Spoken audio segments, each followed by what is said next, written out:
प्रधानमंत्री नरेंद्र मोदी ने साल 2014 में स्वच्छ भारत अभियान की शुरुआत की थी और समय के अभियान दम तोड़ता दिख रहा है। जब यह अभियान शुरू हुआ था तो खासकर रेलवे स्टेशन चकाचक नजर आता था। हालांकि अब फिर से पुरानी तस्वीरें लौटने लगी है। पटना जंक्शन का नजारा आपको दिखाते हैं। यहाँ प्लेटफॉर्म नंबर 1 साफ है, लेकिन प्लेटफॉर्म नंबर 2 और 3 पर पटरियों पर गंदगी पसरी हुई है। पटना जंक्शन की अधिक जानकारी दे रहे हैं हमारे संवाददाता प्रीतम कुमार। देश की सार्वजनिक जगह साफ सुथरी हो, इसके लिए प्रधानमंत्री मोदी ने साल 2014 में स्वच्छ भारत अभियान की शुरुआत की थी। लेकिन स्वच्छ भारत अभियान की असली तस्वीर आज हम आपको दिखाने जा रहे हैं। महज 10 साल में ही स्वच्छ भारत अभियान की रफ्तार सुस्त पड़ गई और एक बार फिर से देश के जो सार्वजनिक स्थान है वहाँ पे गंदगी का आलम आपको देखने को मिलेगा।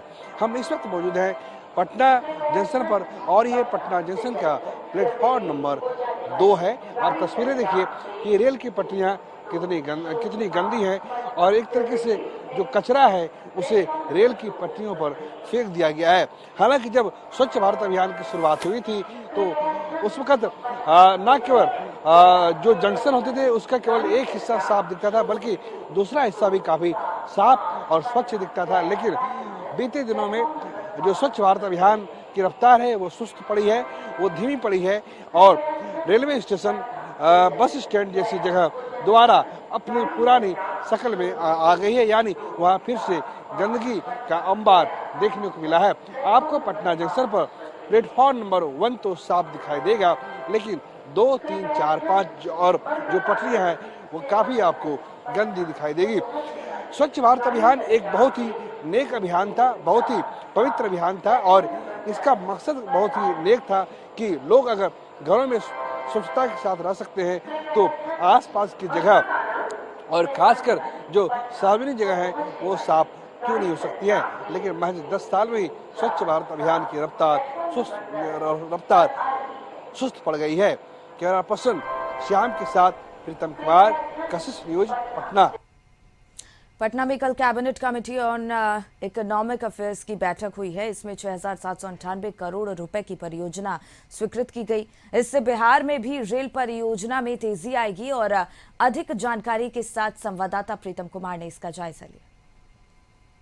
इसके प्रधानमंत्री नरेंद्र मोदी की अगुवाई में कल एक बैठक हुई, जिस बैठक को कहा गया है cabinet committee on economic affairs. और इस cabinet committee on economic affairs की बैठक में बिहार से जुड़ी हुई कई रेल परियोजनाओं को मंजूरी दी गई और केवल बिहार ही नहीं बल्कि दूसरे राज्यों से जुड़ी हुई कई रेल परियोजनाओं को मंजूरी दी गई है, जिससे बिहार को काफी राहत मिलेगी। दरअसल जिन 2 महत्वपूर्ण परियोजनाओं को मंजूरी दी गई है उसमें है नरकटियागंज रक्सौल सीतामढ़ी दरभंगा और सीतामढ़ी मुजफ्फरपुर खंड का दोहरीकरण। इसके बनने से बिहार को काफी लाभ होगा और अगले 5 साल में इन परियोजनाओं को पूरा करने का लक्ष्य रखा गया है। कुल मिलाकर 6,798 करोड़ रुपए की लागत की योजना को मंजूरी दी गई है और इससे न केवल बिहार बल्कि आंध्र प्रदेश और महाराष्ट्र जैसे स्टेट को भी काफी फायदा होगा। साफ तौर से जिस तरीके से पिछले कुछ सालों में रेलवे को लेकर काम हुआ है उससे रेलवे की तस्वीर बदली है और देश आर्थिक रूप से भी मजबूत हुआ है।